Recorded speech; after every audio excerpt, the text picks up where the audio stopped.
মানব জীবনের নান্দনিকতার ছোঁয়া লেগেছে সবকিছুতে। মানুষের খাওয়া দাওয়া, কাপড় চোপড়, চলাফেরা থেকে শুরু করে তৈজসপত্র পর্যন্ত। আমাদের সময় আমরা মা খালাদের দেখেছি লোহার কড়াইয়ে মাছ ভাজি করত, তরকারি রান্না করত, সিলভারের পাতিল, তারপর দস্তার কড়াই, এই সমস্ত জিনিসপত্র। আমরা কাচের প্লেটে ভাত খেয়েছি, স্টিলের প্লেটে ভাত খেয়েছি। এখন কত রকমের প্লেট এসেছে।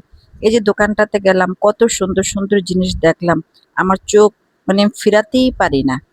আপনারা যারা দৈনন্দিন জীবনে কাজ করেন তারা সবাই মোটামুটি এগুলোর সাথে পরিচিত। আমরা সবাই জানি। কিন্তু আমার কাছে বিশ্বাস করবেন, এগুলো দেখেই ভালো লাগে, ব্যবহার করে অতটা শান্তি পাই না। আমি সেই মা খালাদের রীতিটাই ধরে রেখেছি। লোহার কড়াই, দস্তার কড়াই, মাঝে মাঝে ননস্টিকের একটা ফ্রাই প্যান ব্যবহার করি।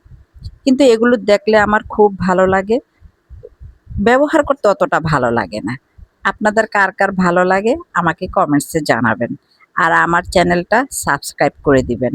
আমার এই ভিডিওগুলো যদি আপনাদের ভালো লাগে, আপনারা আমার পাশে থেকে আমার কাজে উৎসাহ দিবেন।